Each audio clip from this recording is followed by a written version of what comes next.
Hello అండి, నేను ఇప్పుడు డ్రై నట్స్ పౌడర్ చేస్తున్నానండి. నేను ఇవి తీసుకున్నాను. ఇది సన్ఫ్లవర్ సీడ్స్ అండి. ఇది పొచ్చపప్పు, ఇది బాదం నేను తొక్క తీసేసండి వేడి నీళ్ళు వేసుకుని 1 నిమిషం అలా 2 మినిట్స్ అట్టు పెట్టుకుంటే తొక్క వచ్చేస్తుంది. అది తీసేసుకుని ఇలా ఎండలో పెట్టుకున్నాను అనమాట అండి. 2 బద్దల కింద చేసుకుని ఎండలో పెట్టుకున్నాను. బాదం, గుమ్మడి గింజలు, జీడిపప్పు, పిస్తా. ఈ జీడిపప్పు అయితే నేను 50 గ్రాములు తీసుకున్నాను. కనమాయన్ని 100 గ్రాములు తీసుకున్నాను. ఇప్పుడు లైట్గా వేయించుకోవాలండి.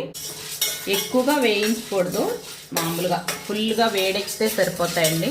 మరీ రోస్ట్గా అయితే వేయించుకోకూడదు. ఇవన్నీ కూడా ఇలా వేయించేసుకోవాలండి. ఇవన్నీ వేగిపోయాయి. సన్ఫ్లవర్ పప్పు వేగిపోయి తీసేస్తున్నాను. ఇలా 1 బై 1 విడివిడిగానే వేపేసుకుంటానండి నేను. ఇలా ఈ తర్వాత ఇంకొకటి అలా వేపేసుకుంటాను. ఇవన్నీ వేపేసుకున్నాను నేను. ఈ 3 కలిపి మిక్సీ పట్టేస్తానండి. ఇవి విడివిడిగా పట్టుకోవాలి, లేకపోతే ఇందులో కలిపితే ముక్కల కింద ఉండిపోతాయి. వేడి తగ్గాక మిక్సీ పట్టి చూపిస్తానండి. నేను ఈ పప్పులన్నీ మిక్సీ పట్టేసుకున్నానండి. ఇవన్నీ ఇలా కలిపేసుకోవాలండి.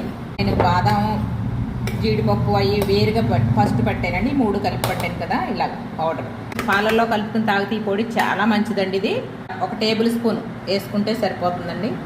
బెల్లం కాలితే బెల్లం వేసుకోండి, ఏది కాలితే అది వేసుకుని తాగితే ఇలా చాలా బాగుంటుందండి. ఆరోగ్యంగా కూడా ఉంటుంది. అంతేనండి, డ్రై నట్స్ పౌడర్ నేను చేసిన విధానం మీకు నచ్చినట్లయితే నా ఛానల్కి ఒక లైక్ చేయండి, సబ్స్క్రైబ్ చేసుకోండి. Okay friends, bye.